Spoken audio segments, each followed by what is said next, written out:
Glória a Deus, a paz do Senhor, meus irmãos. Eu estou muito feliz e grata ao Senhor, porque Ele nos reuniu aqui. E onde Ele reúne o seu povo, Ele tem um propósito, ordena uma bênção. E a impressão que eu tinha quando eu estava sentada ali, que o Senhor me trouxe aqui só para receber. Como eu recebi, como eu fui encorajada, como eu recebi palavra do Senhor. Mas amém, se Ele me trouxe para também compartilhar, vamos lá. Abra sua Bíblia comigo, no livro de Apocalipse, capítulo 3. Obrigada, Marinha. Apocalipse, capítulo 3.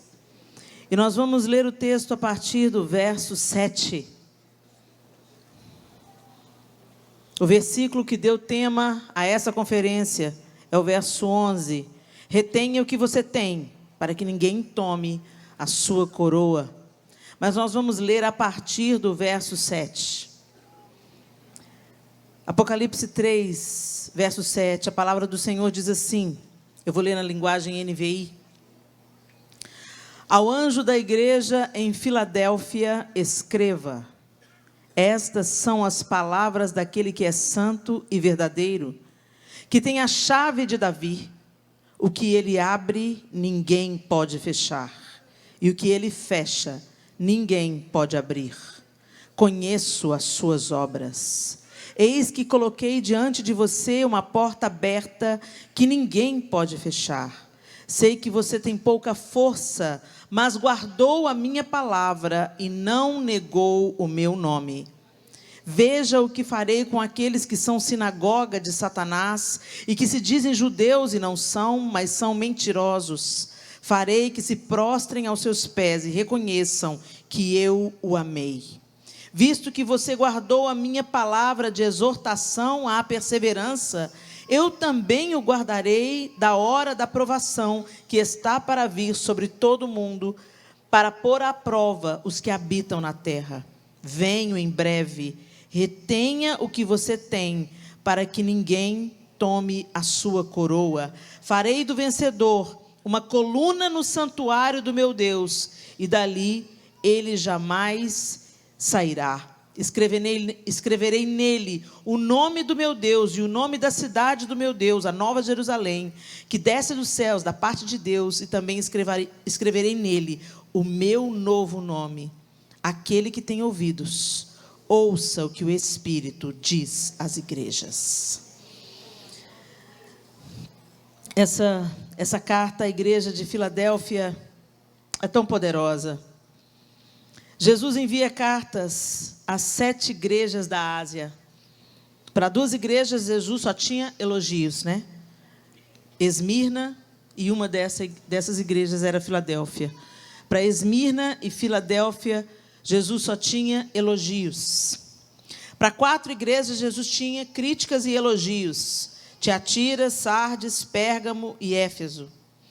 E para uma igreja, Jesus só tinha críticas. A igreja de Laodiceia. Nessas cartas, Jesus revela que a maneira como ele vê a igreja não é pelos mesmos critérios que nós a vemos. As igrejas nem sempre são o que parecem ser.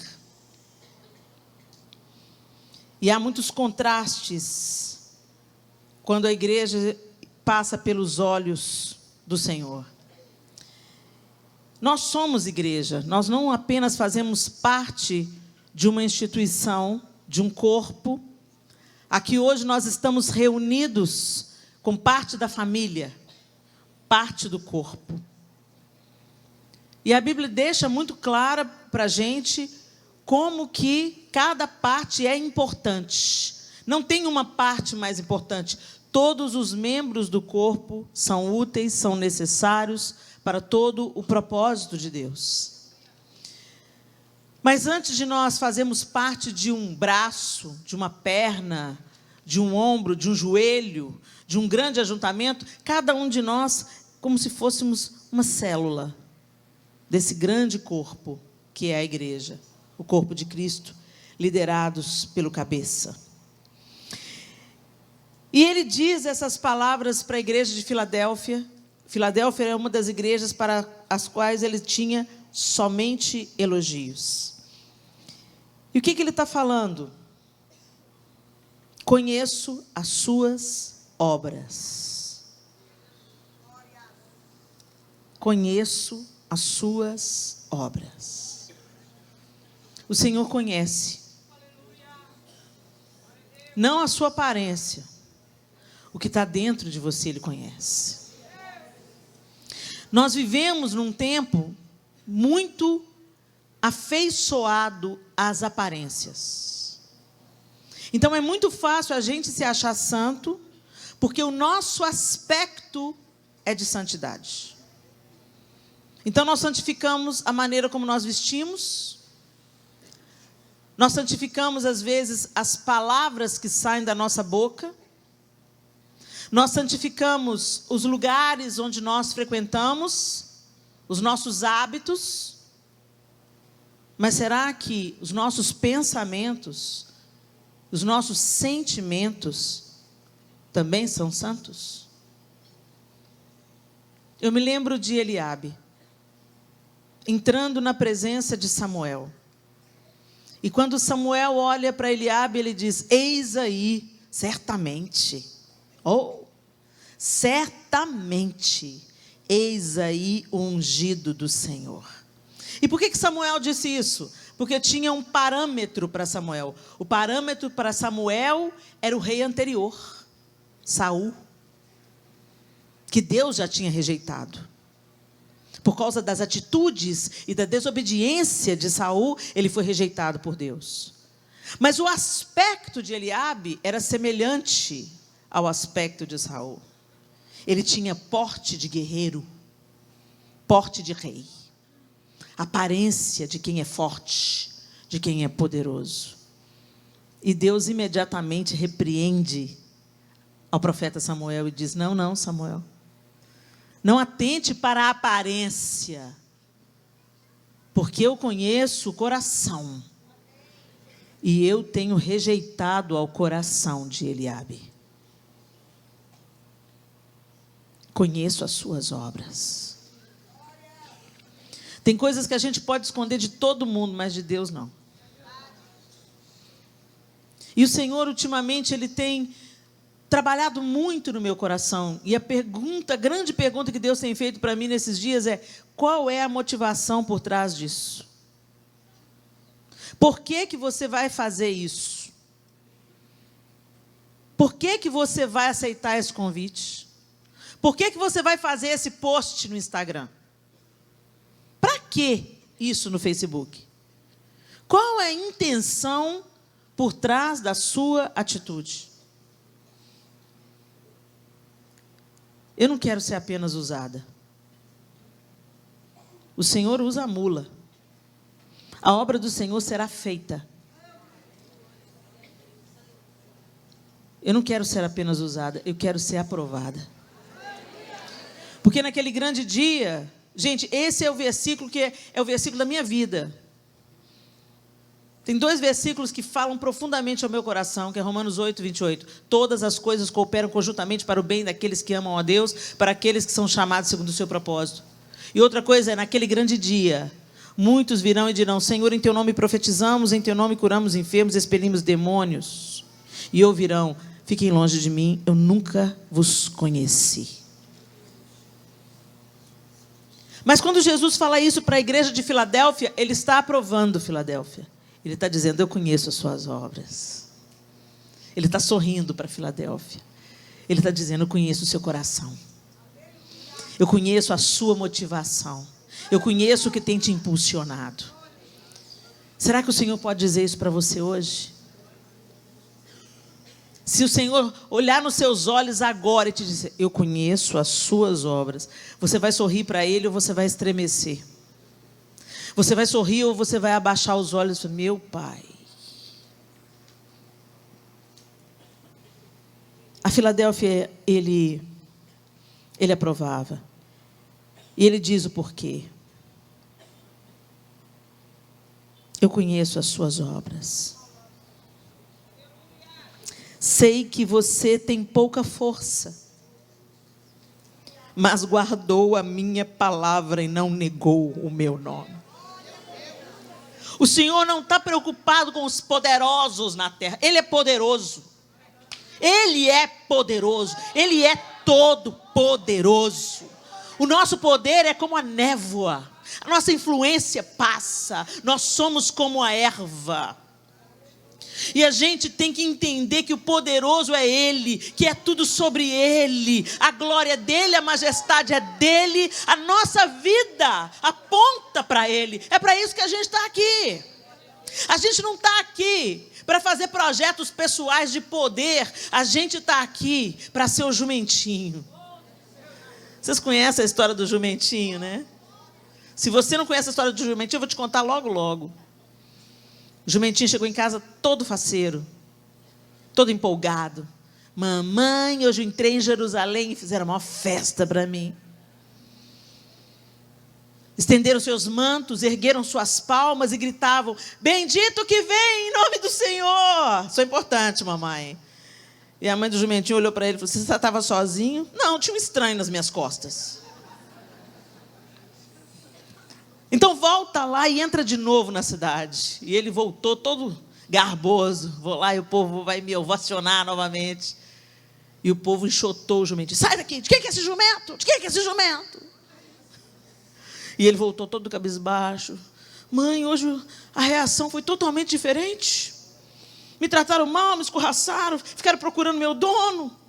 Ficaram me puxando pela cidade para eu sair das ruas. E a mãe disse: pois é, entenda, meu filho, não era sobre você, era sobre o estranho que você carregava nas costas. Nós passamos. E a nossa plenitude e alegria está em encontrar o nosso propósito em Deus. E o nosso propósito é torná-lo conhecido. O nosso propósito é sermos resposta para um mundo que está em caos. O nosso propósito é cumprirmos o decreto de Deus quando Ele disse sobre nós mulheres: far-lhe-ei uma auxiliadora que lhe seja idônea. Por isso que eu vim com essa camiseta minha hoje. Auxiliadora, aquela que é solução, socorro. Idônea, apta, capaz, competente e moralmente correta. Essa é a palavra que Deus decretou sobre a mulher. Deus não cria a mulher subserviente, a mulher menor. A palavra Ezer, que define o próprio Deus no Salmo 46, o Senhor é o nosso auxílio e fortaleza, socorro bem presente na hora da angústia. Essa mesma palavra, socorro bem presente na hora da angústia, é a mesma palavra no original que está em Gênesis capítulo 3. Deus fez a gente, que é mulher, para ser solução, para ser resposta, para ser acolhimento, para ser ensino, para ser correção, para dar limites, para dar amor, para dar colo, para encorajar, para uma empurrar a outra, para educar a próxima geração de homens, para apontar para a autoridade masculina. Mulheres e homens não disputam poder, mulheres e homens fortalecem o poder que Deus deu uns aos outros. É para ser uma equipe, não é para ser concorrente. O plano de Deus é perfeito. E todas as vezes que nós nos afastamos do plano de Deus, homens se tornam monstros, se tornam estupradores, se tornam abusivos, batem nas mulheres. E alguns, infelizmente, usam a própria Bíblia como esteio para uma teologia equivocada. O apóstolo Pedro disse que as orações masculinas não seriam ouvidas se os maridos tratassem a mulher com amargura. Deus leva a sério a maneira como os homens devem amar as suas esposas. Mas Deus também leva a sério a maneira como nós mulheres tratamos os nossos maridos.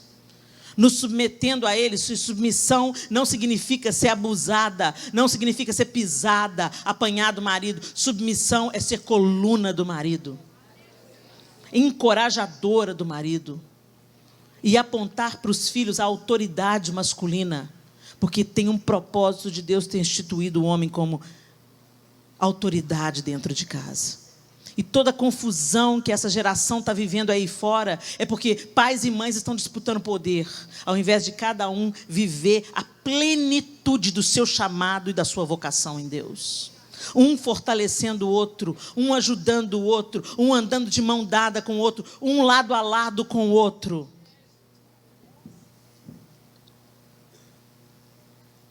Nós estamos ocupados em projetos de poder, enquanto Deus valoriza na igreja de Filadélfia. Eu sei que você tem pouca força. Sabe por que os judeus não entenderam Jesus como Messias? Porque Jesus não veio no pacote de rei. Ele não veio no pacote de Saul, não veio no pacote de Eliabe, ele não veio com porte de rei. Ele veio de uma origem humilde. Ele agia com humildade. E ele continua nos convidando: aprendei de mim, que sou manso e humilde de coração, e achareis descanso para as vossas almas. Sabe por que a gente está cansado, estressado, com tanto de transtorno emocional, não consegue dar conta das próprias dores? Sabe por quê? Porque a gente quer ser poderoso na terra. A gente quer ser cabeça e não cauda. Gente, Deus faz da gente poderoso na terra. Jesus foi poderoso na terra, mas ele recusou coroas. A coroa ele sabia de quem que ele ia receber. Mas nós queremos receber as coroas de lata que o nosso mundo nos dá. O diabo tem sempre um projetinho de poder e promoção, igual ele tinha para a mulher no Éden. Ele chega para ela e fala assim: mas é claro que você não morrerá. Se comeres da árvore do conhecimento do bem e do mal, sereis como Deus. Olha a proposta de poder aí. Sereis como Deus. Quando Satanás foi tentar Jesus no deserto: todos os reinos do mundo te darei. Ele continua financiando o projeto de poder, gente. E às vezes começa ali, ó. Você não percebe, mas começa nos relacionamentos de marido e mulher. Começa na igreja. A igreja onde nós deveríamos fortalecer o trabalho umas das outras, uma encorajando as outras, umas apoiando as outras, umas orando uns pelos outros, as mulheres sustentando a igreja em oração, orando pelos homens, abençoando os homens abençoando as mulheres. Não, virou uma disputa de poder. Deus não compactua com isso. Nós mudamos, Deus não. Ele não está nos projetos de poder de Satanás. E ele continua nos convidando. Quem quiser vir após mim, negue-se a si mesmo. Quem quiser me seguir, tome a sua cruz. Dia após dia, negue-se a si mesmo. Dia após dia, tome a sua cruz. Quem quiser vir após mim, negue-se a si mesmo. Ele continua convidando: aprendei de mim, que sou manso e humilde de coração, e achareis descanso para as vossas almas. Bem-aventurados os que choram, porque serão consolados. Bem-aventurados os mansos, porque herdarão a terra. Vocês entendem, gente? É um contraste. É perder para ganhar. É se humilhar para ser exaltado. Se humilhar para a gente não devia ser uma coisa difícil. É o DNA do cristão. Aquele que está cheio de embaixadas de Satanás dentro de si, é que tem problema com orgulho. E eu vou te contar uma coisa: o orgulho é o nosso pior inimigo. Você tem que dobrar a ele todo santo dia. Todo santo dia você tem que colocar o orgulho no lugar que ele tem que ocupar, debaixo dos seus pés. O Senhor olha para Filadélfia e aprova Filadélfia. E a primeira palavra de aprovação, depois eu conheço as suas obras, e fala que ele abriu uma porta diante da igreja que ninguém pode fechar. Eu sei que você tem pouca força. Então, força não impressiona o Senhor. Poder não impressiona o Senhor. Não significa aprovação do Senhor. Multidão nunca significou aprovação do Senhor. Não se impressione com as multidões. Quanto mais seguidor eu tenho no Instagram, mais dor de cabeça eu tenho. É um tanto de hater. Gente, Deus leva isso tão a sério que eu quero que você se lembre quando Davi foi contar os exércitos. Davi foi contar o seu poderio. Resolveu fazer o recenseamento do exército, sem a ordem de Deus. Em um só dia, 70 mil homens morreram, porque Davi resolveu brincar de contar o exército. Helena, mas o que tem de mais contar o exército? O que tem de mais? O problema é a motivação por trás. A motivação de Davi era saber qual que era o seu poder de batalha. Por um momento, passou pelo coração de Davi que as batalhas foram ganhas pelo seu exército. Quem ganhou as batalhas foi o Senhor. O que é isso, Davi, que você está contando os exércitos? E a gente fica contando seguidor no Instagram, seguidor no Facebook. Para quantos eu vou pregar? Ah, não vou pregar para mais de 30 pessoas, não. Jesus foi para Samaria para pregar para uma, você não vai para pregar para 30 pessoas. Você não vai mais no hospital evangelizar, porque Deus colocou como cabeça e não cauda. Ô, gente, para de torcer a palavra de Deus em benefício próprio. Foi exatamente a palavra de Deus que Satanás usou para tentar Jesus. Então se liga aí. Passa pelo crivo do Espírito Santo. E passa pelo modelo que é Jesus. Jesus é o prumo. Se não está parecido com Jesus, foge. Se o seu modelo não é Jesus, ajuste-se. Ele continua. Eu sei que você tem pouca força, mas guardou a minha palavra. A gente não guarda o que a gente não tem.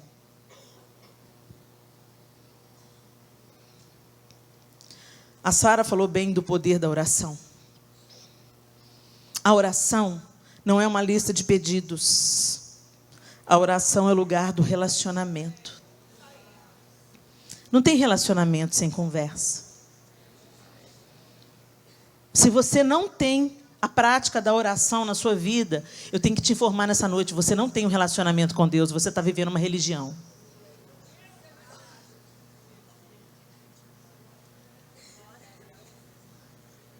É no lugar da oração que nós somos forjados, aperfeiçoados. É que ouvimos Deus, não apenas falamos, ouvimos. E é nesse lugar de oração, no secreto, é que também a gente se alimenta da palavra. Quando você quer conhecer alguém, você chama para uma conversa. Você chama para a roda da mesa. Vamos comer junto? Vamos. E aí rola uma conversa, e risada, não é assim? E aí vem outro almoço, e o almoço vira janta, vira café. Não é assim? E muitas vezes à mesa você vai descobrindo a vida daquela pessoa, as nuances daquela pessoa, as dificuldades, as vitórias. Quantas vezes ali, na conversa ao redor da mesa, você chora junto e você ri junto. E é aquela delícia. É isso que o Senhor quer com a gente. Por isso que Ele fala, eis que estou à porta e bato. Se alguém abrir, eu entrarei e cearei com Ele e Ele comigo. O que Ele está dizendo? Eu vou comer com você. Então nós vamos ter relacionamento. Gente, Jesus não veio fundar o cristianismo. Jesus veio religar um relacionamento que havia sido interrompido pelo pecado. Ele veio fazer reconciliação da raça humana com o seu Criador. Mais do que isso, Ele veio nos apresentar um Criador que agora se tornara Pai. Quando vocês orarem, vocês orarão assim: Pai nosso que estás nos céus. Mas a gente não vai para o relacionamento. Relacionamento dá trabalho, gente. Se você quer construir um relacionamento com alguém, isso demanda tempo, cuidados, carinho, atenção.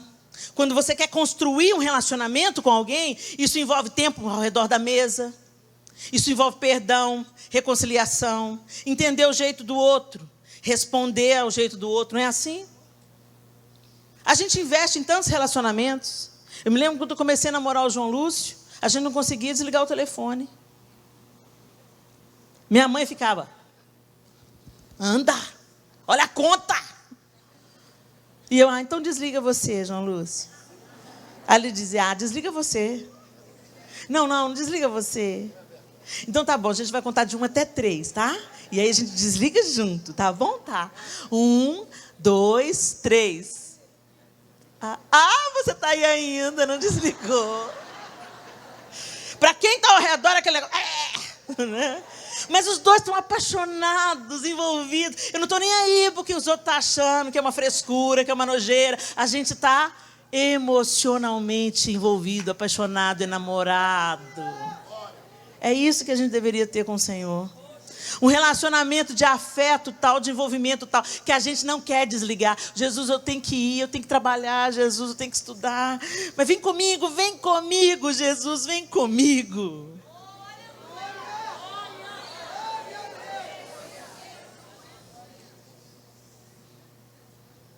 O lugar da presença. Não tem nada melhor quando você experimenta de fato. Não é aquele lugar que você experimenta só quando você está no culto comunitário, não. É um lugar que você conhece na sua intimidade. E é esse lugar que nos transforma. É nesse lugar que nós somos libertas, é nesse lugar que nós somos curadas, é nesse lugar que nós somos encorajadas, é nesse lugar que o Senhor nos corrige, nos exorta, nos aconselha. É nesse lugar que o Senhor fala, não, espera, eu estou com você, as circunstâncias não mudam, mas eu estou na fornalha com você. É nesse lugar.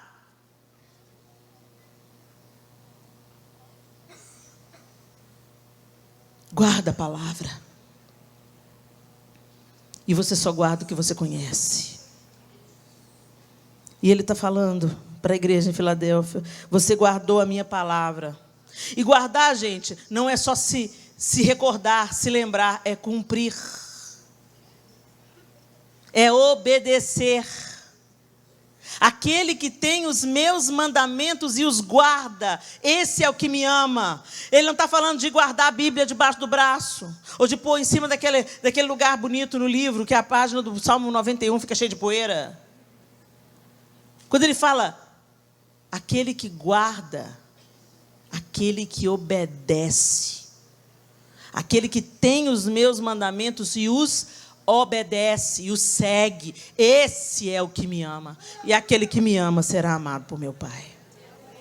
Gente, nós estamos perdendo os fundamentos essenciais do Evangelho de Jesus Cristo. A gente passa tanto verniz em tudo, enfeita tudo, adorna tudo, enquanto os alicerces da nossa fé estão ruindo. A gente cuida da aparência, a gente se preocupa com o comprimento da saia da irmã, mas não preocupa com o comprimento da língua. A gente preocupa com o que o outro vai falar, com o que o outro vai pensar, com o que o filho da outra está fazendo. Olha, se a gente gastar bastante tempo, gastar o nosso tempo combatendo o nosso próprio pecado, a igreja avança, prospera, pessoas vão ser salvas, o inferno será saqueado e ainda vai sobrar tempo para você hidratar o cabelo. Mas a gente vive a vida preocupado com a vida do outro, preocupado com o pecado do outro, julgando o outro sem nunca ter sentado numa mesa com ele, acreditando no disse que me disse, no boca a boca, numa conversinha fiada, numa fofocaiada. O diabo não vai levar a gente para balada, não. Ele só quer manter aqui dentro da igreja não vivendo o Evangelho de Jesus Cristo. Ele quer manter a gente aqui bem ignorante, pensando que a gente é tudo espiritual e a gente é tudo carnal, comparsa do capeta. Porque Jesus também cita isso nessa carta. Veja o que farei com aqueles que são sinagoga de Satanás, e que se dizem judeus e não são, mas são mentirosos. Se dizem cristãos e não são, mas são mentirosos. Gente, o século 21 é o século de cristianizar cristãos. Porque nunca houve tanta discrepância entre aquilo que a gente fala e aquilo que a gente faz. No discurso a gente é bom, no evangelismo a gente é bom, nas nossas canções nós somos muito bons, mas na hora de viver na prática o evangelho, de perdoar, de andar a segunda milha e também a capa, de fazer morrer a nossa natureza carnal, de não dar lugar para o orgulho, para a inveja e para a vaidade.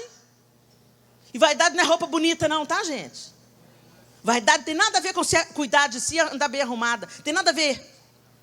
Vaidade é quando você fica se gabando de quem você é. Olha como é que eu sou grande, igual Davi fez no exército. Deixa eu ver meu poder de fogo. Deus resiste ao soberbo. Às vezes você pensa que é o diabo. O diabo se levantou, não é não. É a mão de Deus no seu peito, te resistindo por causa da sua arrogância.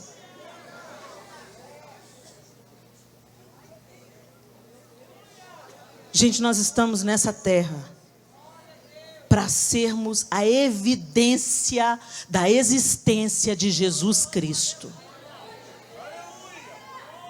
E eu não vejo Jesus dando carteirada gospel. Você sabe com quem você está falando? Frase infeliz. Quando alguém falou isso comigo, você sabe com quem você está falando? Bom, eu pensei, até essa frase, eu pensei que era com um servo do Deus vivo, mas agora estou em dúvida.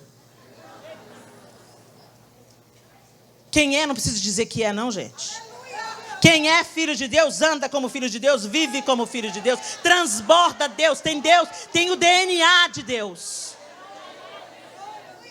Quem precisa de ficar falando muito quem é, quem não é, está na dúvida, está precisando se afirmar. A rainha da Inglaterra não fica. Sabe com quem você está falando? Eu sou a rainha da Inglaterra.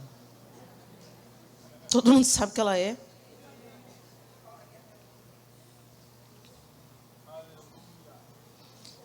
Não negou o meu nome.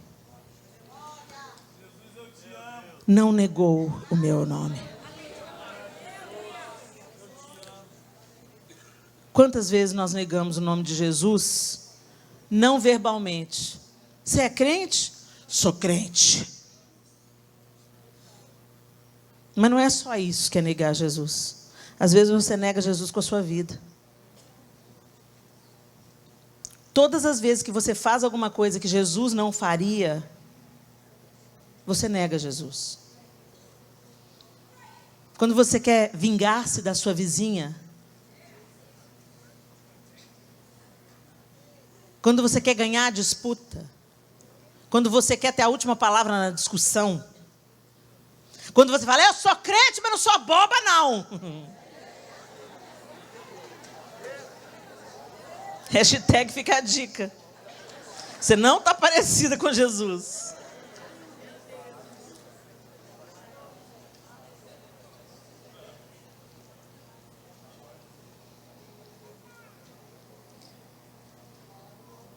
Visto que você guardou a minha palavra de exortação à perseverança. Ou seja, o que Jesus está falando? Visto que você perseverou. Você guardou no seu coração a minha palavra de exortação à perseverança. O Senhor fala, persevera. Persevera. Fica firme aí, persevera. Está ruim? Persevera. Vai lá, continua, prossiga, avance. Vem a luta. A coisa não saiu do jeito que eu queria. Não vou na igreja, vou dar um tempo. Vou dar um tempo, sabe? Eu estou assim meio decepcionado com a igreja. Imagina se Deus resolve dar um tempo da humanidade. Vou dar um tempo. Estou muito decepcionado com vocês.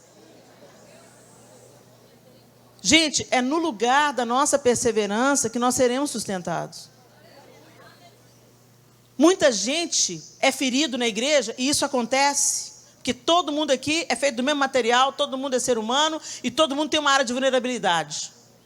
Ninguém ainda recebeu o corpo glorificado, nós ainda não estamos no céu, nós estamos na terra, então a gente está lutando contra o nosso pecado reincidente todo dia, colocando ele debaixo dos pés. Mas tem dia que o pecado vence, a ira vence, o sentimento de vingança vence. Aí você tem que ir para o arrependimento, ralar sua boca no pó, falar: Senhor, tem compaixão de mim, Senhor. Fala igual o apóstolo Paulo: Senhor, eu não acredito que eu caí nessa de novo. O bem que eu quero não faço, mas o mal que eu não quero é esse que eu estou fazendo. Senhor, me perdoa. Senhor, me empurra, me leva, me faz romper. É assim que a gente vai, de fé em fé, de glória em glória, até ser dia perfeito. Ninguém aqui é perfeito, não. Mas nós temos que estar buscando a perfeição, sendo aperfeiçoados nele dia após dia, seguindo a Cristo dia após dia. Mas quantas vezes a gente joga a toalha e aí a gente se afasta da única possibilidade de cura? Quanta gente que tinha que estar aqui hoje não está, porque se decepcionou, porque se frustrou, sofreu um golpe. Gente, não há novidade debaixo dos céus. Jesus sofreu golpes. Jesus foi decepcionado. Jesus foi abandonado por aqueles que ele mais investiu. Mas quando eu penso em Jesus vindo se reencontrar com Pedro, vocês já pararam para pensar que depois da ressurreição, ele foi se mostrar para os discípulos, esteve com eles, não tomou satisfação com Pedro. E aí, Pedro, você, hein? Está aí, né? Ainda, né? Ele não fez isso. Mas aí Pedro fala assim: vou pescar. E outros 2 discípulos dizem: também vou. Também vou. Vocês já pararam para pensar por quê? Vocês já pararam para pensar por que eles falaram também vou? Ô, gente, eu tenho uma suspeita. Isso não é teologia não, tá, gente? Isso é só ideias da Helena. Eu tenho uma desconfiança que Pedro estava tão para baixo, tão decepcionado com ele mesmo, que quando ele falou: vou pescar, os outros 2 colaram nele, porque senão ele vai fazer a mesma coisa que Judas fez. Vou pescar, também vou. Também vou. Não estou a fim de pescar, mas vamos colar em Pedro, porque ele está muito cabisbaixo, ele está muito para baixo, está depressivo. Gente, Judas traiu Jesus, mas Judas era amigo dos 11. Eles estavam vivendo o luto de Judas também. Eles andaram 3 anos juntos. Eles eram amigos. E embora estivessem estarrecidos e decepcionados e enfurecidos com o que Judas tinha feito, não dava para apagar 3 anos juntos. Tem gente que anda com a gente a vida e a gente decepciona, a gente se fere, mas nada apaga as boas lembranças. E aí Jesus vem encontrar-se com Pedro. E ele faz um assado de peixe na praia. Jesus faz comida para Pedro. Hoje Jesus é muito fofo. Faz comida para Pedro. E Pedro, quando eles vão se aproximando da praia e vai vendo que Pedro reconhece que é o mestre. Gente, o homem não esperou nem o barco encostar na praia.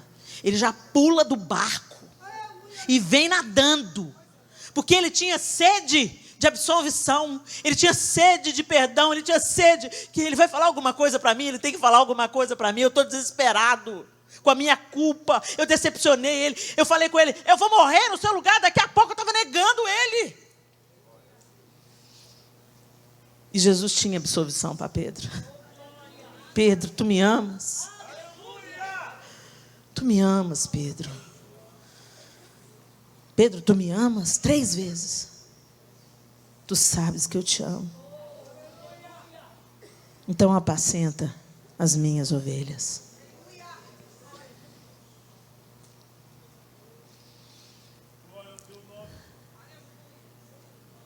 Não negue Jesus.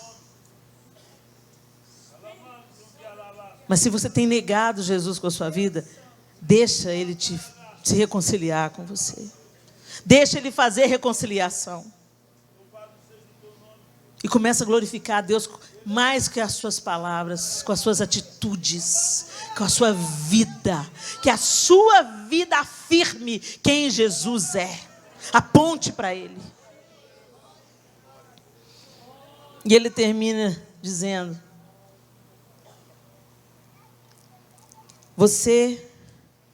visto que você guardou a minha palavra de exortação à perseverança, eu também. Você perseverou? Você me obedeceu? Você perseverou? Eu também. Presta atenção. Ele faz uma promessa: o guardarei da hora da provação que está por vir sobre todo mundo. Se você perseverar, eu vou te guardar. Se você tem uma aliança comigo, eu também tenho uma aliança com você. Nós estamos juntos nessa. Fica firme aí, que eu fico firme aqui. E ele faz a promessa: venho em breve. Retenha o que você tem, para que ninguém tome a sua coroa.